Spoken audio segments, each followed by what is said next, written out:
السلام عليكم ورحمه الله وبركاته. طلاب تانية اعدادي في كل حته في مصر مسكينه اسوان، دلوقتي جايين بدرس ايه يا مستر؟ جايين بدرس الاحتراق والاكسده والاختزال. طبعا لو ما اتفرجتش على الدروس اللي فاتت انصحك انت تروح تتفرج عليها عشان فايتك كتير جامد قوي.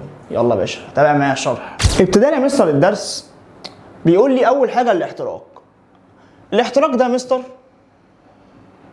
هو اتحاد الوقود مع الاكسجين، ويكون مصحوبا غالبا بانبعاث ضوء او حراره او كلاهما.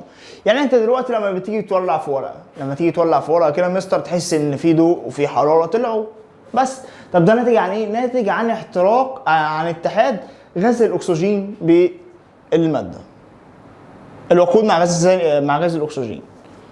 كان في عندي المخطط التالي بيقول لي يوضح العناصر الاساسيه لعمليه الاحتراق. قلت له طب ايه هي؟ قال لي الوقود الحاجه او الطاقه اللي انت هتديها للماده عشان الطاقه المختزنه اللي انت هتديها للماده عشان تولع. كان في عندي الاكسجين وفي عندي الحراره، يعني لو مش موجود عنصر منهم مش هعرف اولع في حاجه. تمام؟ اهو ده مثلث النار، ولازم يكون فيه وقود وحراره واكسجين. لو حاجه منهم نقصت مش هعرف اولع، يعني لو الاكسجين نقص مش هتولع طبعا. قال لي تمثل هذه العناصر الثلاثه مثلث النار، مثلث الاحتراق. بعد التعرف على العناصر الاساسيه لعمليه الاحتراق يمكن الاجابه عن هذه التساؤلات. لماذا لا يمكن للمحرك ان يدور بدون وقود؟ ليه المحرك ما ينفعش، او العربيه ليه ما ينفعش تتحرك من غير بنزين؟ حد سأل السؤال ده قبل كده؟ قال لي هنا ليه؟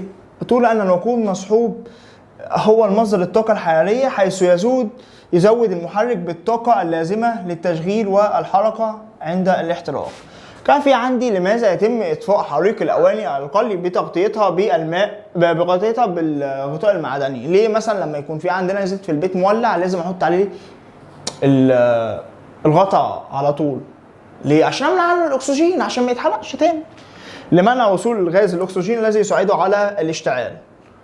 كان في عندي ما سبب اشتغال عود الثقاب عند احتكاكه بسطح خشن؟ قال لي ايه السبب لما احط كبريت عود الكبريت اهو. دلوقتي لو جيت نجيب القلم ده، لو دي العلبه بتاعت الكبريت وده الكبريت، لو عملته كده مش كده بيولع؟ طب ليه اعمل كده؟ قال لي الاحتكاك يولد حراره لازمه لبدء الاشتعال في الماده الكيميائيه الموجوده في عود الثقاب. قال لي يعني انا دلوقتي بديله الطاقه اللازمه عشان يشتغل. قال لي الوقود. دخلنا على الوقود يا باشا. بيقول لي يعني ايه وقود؟ قلت له هو مواد قابله للاشتعال تستخدم في انتاج الطاقه الحراريه نتيجه لحدوث تفاعل طارد. هيجي لك تعريف في الامتحان، اديني اهو 2026. تعدد صور انواع الوقود، في منهم الوقود الحفري، الوقود الحيوي، الوقود الصناعي. قال يعني كان في عندي وقود حفري اللي هو موجود في التربه، عندي وقود حيوي، وعندي وقود صناعي. وقود صناعي يعني انا اللي بصنعه. قال لي زي ايه وقود حفري؟ قلت له وقود حفري وقود تكون من مئات السنين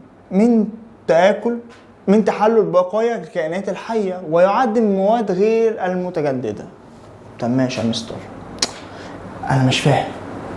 دلوقتي انت لو جيت في التربه حفرت، دلوقتي احنا عندنا ابيار بتاعت بنزين وفي عندنا بتاعت غاز طبيعي، تمام؟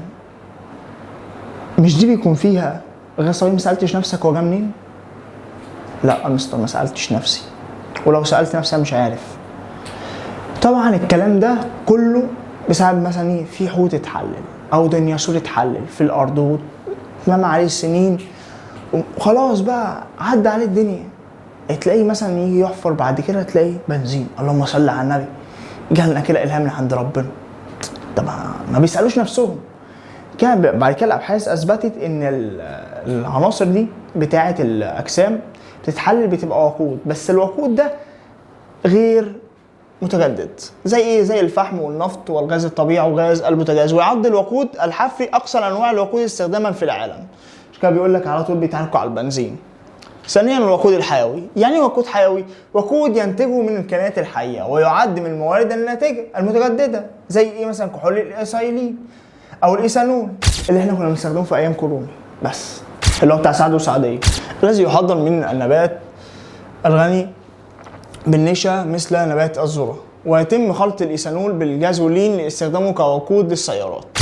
ثالثا الوقود الصناعي. الوقود الصناعي يتم انتاجه صناعيا بواسطه عمليات كيميائيه. زي ايه مثلا يا مستر؟ زي غاز الهيدروجين الذي يوصف بوقود المستقبل. يعني بعد كده غاز الهيدروجين ده هيكون وقود.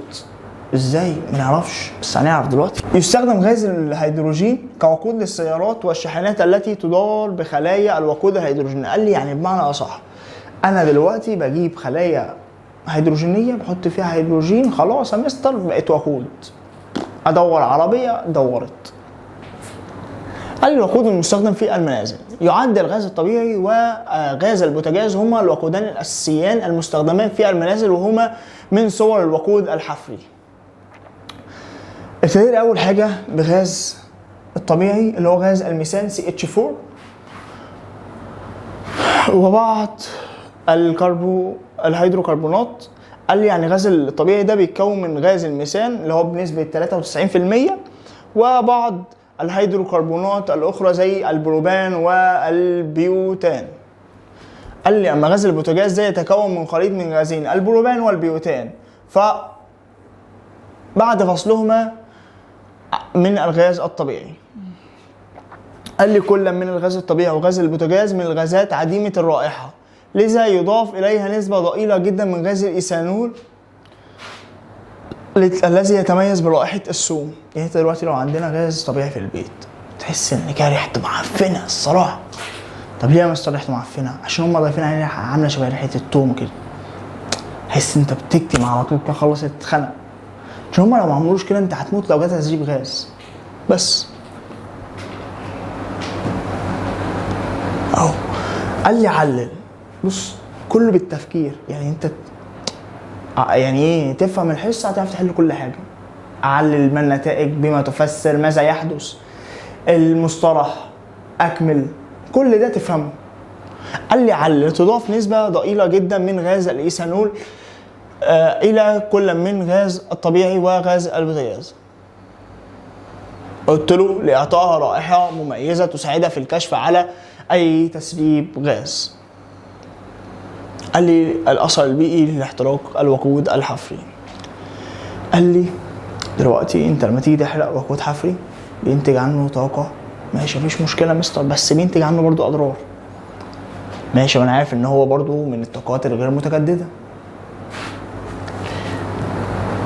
قال لي تختلف كميه الطاقه الحراريه الناتجه عند احتراق نفس الكتله من الوقود باختلاف انواع الوقود. يعني انا دلوقتي لو جيت حرقت خشب هيطلع لي 20 كالوري، لو حرقت ايثانول هيطلع لي 30، لو طلعت غاز طبيعي هيحرق لي ايه؟ هيطلع لي 50، اما لو حرقت هيدروجين هيطلع لي قد ايه يا مستر؟ هيطلع لي 143. الارقام دي عليك حفظها يا مستر.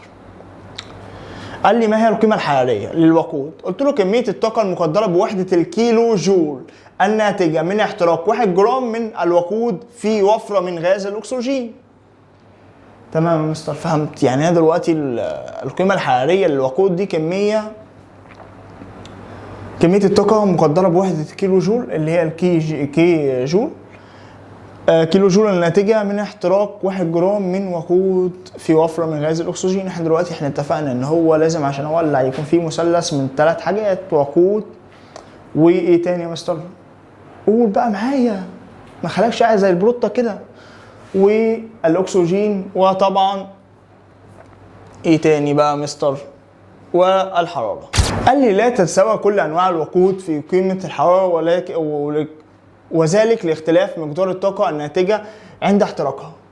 قال لي يمتلك غاز الهيدروجين قيمه حراريه اكبر من باقي القيم. يعني اعلى قيمه حراريه وصلنا لها كانت غاز الهيدروجين، ما معنى ان القيمه الحراريه لوقود الخشب 22 كيلو جول، اي ان مقدار الطاقه الناتجه من احتراق 1 جرام من الخشب 20 كيلو جول. كان عندي غاز الاكسجين. قال لي تعلمنا سابقا ان الهواء الجوي خليط من عده من الغازات معظمها تكون 21% اكسجين، و 28% 78% ده نيتروجين، و1% غازات اخرى. قال لي يعد غاز الاكسجين عنصرا اساسيا في عمليه الاحتراق. قلت له تمام ما انا عارف يا مستر. هنجيب شمعه ونولعها، بعد كده نحط عليها ازازه او كوبايه انا لما نحط عليها ازازه او كوبايه يا مستر ايه اللي هيحصل؟ تخيل كده معايا، اول ما تحط عليها، اول ما الاكسجين اللي جوه الكوبايه ده يخلص خلاص تلاقي البتاعه طفت. وده اللي هو عملوه هنا. ليه طيب؟ هقول له تنطفئ الشمعة بسبب استهلاك الغاز الأكسجين الموجود داخل الكوباية أو الكنوز الزجاجي. الأكسجين عنصر أساسي أساسي أساسي في عملية الاحتراق. طبعا دلوقتي أنا كتمت غاز الأكسجين، فلما كتمته خلاص مفيش احتراق هيتم. بس قال لي كل لما أنا أزود نسبة الأكسجين كل لما تزيد إيه؟ شدة أو سرعة الاحتراق. قال لي تأثير غاز الأكسجين في عملية الاحتراق الصوف الفولاذي. قال لي بزيادة تركيز غاز الأكسجين في الوسط يزيد معدل الاحتراق. تمام. قال لي تحترق قطعة من الصوف الفولاذي سلك التنظيم. انت على المواعين نقعد نعمله كده في الشارع. في درء به غاز الأكسجين نقيا أسرع من احتراقه في الهواء الجوي. يعني أنا دلوقتي لو جيت حطيت عايز أولع في سلك ده لتر مثلا إيه لتر السم، مش العيال بيقعدوا بقى يلفوا في الشارع ده بالسلك كده كده. لو أنا عايز بقى أزود بقى الاحتراق بتاعه وأخليه يشعل أكتر أحط عليه غاز أكسجين بس. بصوا ملاحظين الفرق؟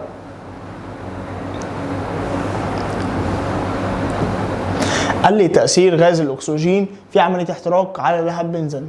لهب بنزين ده المصدر يستخدم كمصدر طاقة في المعامل. يعني أنا دلوقتي لما كنت في الكلية في سنة أولى كان في حاجة اسمها لهب بنزين. لهب بنزين ده بحط عليه كده مثلا مقبار ولا حاجة عشان أعرف أشتغل. قال لي يستخدم كمصدر للطاقة للحرارة في المعامل والمختبرات، ومصدره ينتج من اشتعال خليط من الأكسجين مع الوقود الغاز. قال لي عندما تكون كمية الأكسجين محدودة يتلون اللهب باللون إيه؟ باللون الأصفر. قال لي يوصف الاحتراق الحادث بأنه احتراق غير تام. يعني أنا دلوقتي لما جيت ولعت ما ولعتش قوي عشان الاحتراق إيه؟ الأكسجين قليل. في حالة وفرة الأكسجين عند فتح الثقب في موقع البنزين ده. يعني أنا دلوقتي البنزين ده فيه جزيء، فيه زي مسمار كده أو إيه أو زي مفتاح. لو أنا دلوقتي عايز أزود نسبة الأكسجين بزوده. قال لي يتلون باللون الأزرق. طبعا مستر لون أصفر ولون أزرق أقوى. بص شايفين الفرق؟ شايفين ده عامل إزاي وده عامل إزاي؟ ده بسبب نسبة مين؟ الأكسجين. قال لي الحرارة لا يبدأ الوقود في الاشتعال إلا بعد الوصول إلى درجة الحرارة معينة وتسمى درجة الاشتعال. يعني قال لي الحرارة دي ما ينفعش اشغل اي وقود غير لما اوصل لدرجه الحراره المعينه دي. قال لي درجه الاشتعال هي درجه الحراره التي يبدا عندها الوقود في الاشتعال. قال لي تختلف درجه الاشتعال من وقود لاخر. زي ايه مثلا؟ وهو يحدد مدى خطوره استخدامه. عند تقل درجه اشتعال الوقود تزداد قابليته للاشتعال. قال لي علل تستخدم الشموع الاحتراق في سيارات اللي هي البوجيهات دي اسمها البوجيهات. لو حد عنده ورشة ميكانيكا وكده فهتلاقي عنده البوجيهات دي كتير حتى لو كانت بايظة. قال لي تستخدم لاحداث الشرر في اشتعال الجازولين في وقود الهواء داخل غرفة الاحتراق بمحرك السيارة عند التشغيل. بعد كده رحنا دخلنا على الاحتراق في الهواء. قال لي مركبات الهيدروكربونات تحتوي على كربون وهيدروجين. لو حرقناها في الهواء تؤدي الى تكون ثاني اكسيد الكربون وبخار الميه من خلال تفاعل طارد للحراره. عندنا احتراق الميثان. احتراق الميثان هو احد مركبات الهيدروكربونات، مركب عضوي خلي بالك. فدلوقتي لو جيت انا حطيت عليه CH4 زائد اكسجين وعملت شروط التفاعل بتاعتي اللي هي كانت حراره، فهيطلع لي ايه؟ ثاني اكسيد الكربون وبخار الميه زائد هيت. طب دي معناها ايه؟ ان هو طارد للحراره. طب يا مستر تعالى نرجع بقى مراجعه سريعه كده طالما احنا جينا هنا. دلوقتي لو كانت هيت بلس اللي هنا المتفاعلات مطلعه لي نواتج. ده يبقى تفاعل ماس ولا طارد؟ ده طبعا هيكون تفاعل ماس. طب ليه يا مستر؟ عشان هو احتاج حرارة عشان يتفاعل. طب يا مستر لو انا عملت كده، لو قلت متفاعلات وعملت كده وقلت نواتج زائد هيت، ده هيكون ايه يا مستر؟ قلت له يا مستر هيكون طارد للحرارة. مراجعة حلوة برضه. الاكسستين يتكون عند احتراق غاز الاستيلين احتراقا تاما في وجود وفرة من غاز الاكسجين. يعني قال لي لو هو ما احترقش غاز تامل مش هيتم ده. قال لي درجة حرارته تصل إلى 3000 درجة. يا دين النبي، تشويق دي، البقاء لله. استخدامه يستخدم في قطع ولحام المعادن مثل الحديد الصلب أو الفولاذ. قال لي الاشتعال الذاتي. الاشتعال الذاتي ظاهرة اشتعال المواد دون وجود مصدر خارجي للحرارة. يمكن حدوث اشتعال زي ايه مثلا؟ دون وجود مصدر اشتعال خارجي كلهب او كشرر كهربي او احتكاك. قال لي زي ايه مستر؟ قال لي الاشتعال الذاتي لخليط الجليسرين وبرمنجانات بوتاسيوم. قال لي لو انا حطيت قطره كده، بص هنا بقت عامله ازاي، هنا اشتعلت بقى. تمام؟ يعني انا مش لازم اعمل اشعال او اشعال كهربي. هعتمد عمليه اطفاء الحريق على 3 مبادئ من مثلث الاطفاء. احنا كان عندنا مثلث الاشعال، تمام، او مثلث النار. مثلث النار كان بيتكون من ايه؟ من حراره واكسجين ووقود. قال لي هنا ده بيتكون من عزل الاكسجين، تبريد، ازاله الوقود، عكسهم. يعني انا دلوقتي كان عندي حراره، دلوقتي بقى عندي تبريد. كان عندي اكسجين، دلوقتي شلته. كان عندي ازاله الوقود، كان عندي وقود، دلوقتي شلته. قال لي 1 عزل الاكسجين. قال لي الغرض من عزل الاكسجين يتم استخدام طفايات الحريق. الماده المستخدمه في اطفاء الحريق تتكون من فوم او مسحوق جاف وغاز ثاني اكسيد الكربون. حاجه تانية ممكن استخدم الرمال في الاطفاء بعض الفلزات زي الصوديوم والمغنيسيوم. تمام يا مستر؟ يعني دلوقتي انا عرفت ان انا دلوقتي بعزل الاكسجين بايه؟ قلت له يا باستخدام الطفاء يا اما باستخدام الرمل. كده في عندي التبريد. قال لي التبريد يا مستر ايه اللي بيحصل فيه او ايه اللي بيتم؟ قلت له الغرض منه هو تقليل درجه الحراره. صح ولا غلط؟ اكيد صح. يعني المواد المشتعله مثل الاوراق والخشب والغابات الى اقل من درجه اشتعالها، ويتم ذلك عن طريق استخدام الميه. قال لي انا دلوقتي مش احنا لما تكون في حريقه في الشارع بنكب على ميه بس. خليك فهمان بيريح والله يا حبيبي. قال لي علل. يستخدم الماء غالبا في عمليه التبريد. قلت له سبب ارتفاع درجه حرارته النوعيه، فيمتص كميه كبيره من طاقته الحراريه. قال لي اول حاجه ازاله الوقود. تالت حاجه بقى المفروض مش اول حاجه دي. قلت له هغلق محبس الغاز عند حدوث الاحتراق. يعني بص هنا عمل ايه معلم؟ كان في احتراق هنا بس، فهو بيقفله دلوقتي. قال لي علل. يمنع تماما اطفاء الحرائق الصوديوم او البوتاسيوم بالماء. قلت له لانه ايه؟ يزيد من شده الحريق بدل من اطفائه، لان تفاعل هذه الفلزات مع الماء هو تفاعل طارد للحراره ومصحوب باشتعال الهيدروجين المتصاعد. قال لي بعد كده علل تاني يا مستر. قال لي وجود دلو مملوء بالرمل في المعامل المدرسيه. قلت له عشان يا مستر بيستخدموه فين؟ في الاطفاء بتاع الحرائق، عشان هو دلوقتي اصلا بيشتغل مع الفلزات واللافلزات. لا يستخدم الماء في اطفاء حرائق البترول. قلت له لانخفاض كثافه البترول عن كثافه الميه، وبالتالي يطفو البترول فوق الميه. قال لي بعد كده في عندي الاكسده والاختزال. قال لي تفاعلات الاكسده والاختزال دي توصف تفاعلات الاحتراق بانها تفاعل اكسده واختزال. كان زمان، دلوقتي هتعرف بعد كده ان في مفهوم قديم ومفهوم حديث، بس ده مش عليك يعني دلوقتي. تمام؟ قال لي عمليتي اكسده واختزال نقوم بدراسه التفاعلات الاتيه. قال لي تفاعل النحاس مع الاكسجين. قال لي ده عند مرور تيار من الهواء اهو، دي مضخه، همر بقى تيار من الهواء مسخن الى درجه الاحمرار، يتحد النحاس مع الاكسجين في الهواء الجوي مكونا من مركب اكسيد النحاس الاسود. قال لي معنى كده ان مركب اكسيد النحاس ده لونه ايه؟ لونه اسود اهو، ودي المعادله بتاعته 2 سي يو. قال لي سي يو زائد O2 مع الاحتراق طبعا هيكون لي سي يو او. اوزن المعادله يا مستر بتاعته، اوزنها. ايوه دلوقتي واحده سي يو داخله واحده سي يو طالعه، 2 او داخلين واحده او طالعه، كده اضرب هنا في 2. لما ضربت هنا في 2 بقت السي يو بقت 2، فاضرب هنا في 2 فكده المعادله اتوزنت. قال لي لا انا دلوقتي مريت بهواء تمام، فاكسيد النحاس الاسود ده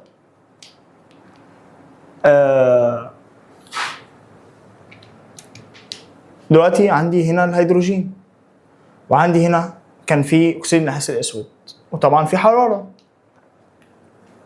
فانا هحوله للنحاس البني. ازاي يا مستر؟ قال لي عند مرور تيار من غاز الهيدروجين على اكسيد النحاس الاسود مع التسخين يختزل ركز على دي، يختزل اكسيد النحاس الاسود ويتكون النحاس ذو اللون البني المحمر وبخار الماء.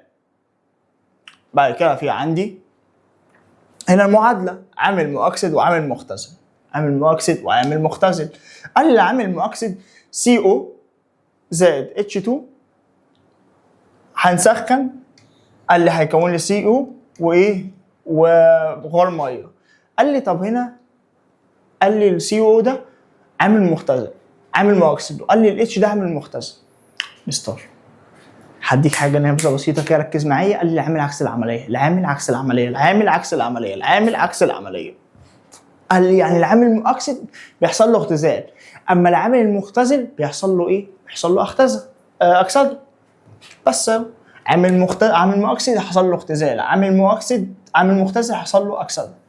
قال الهيدروجين في التفاعل ينزع الاكسجين من اكسيد النحاس فيتحول الى البخار الميه. قال لي يعني هو طالما انتزع يبقى هو اختزله، ماشي، وتحدث لها عمليه اكسده ويوصف ذلك بانه عامل مختزل.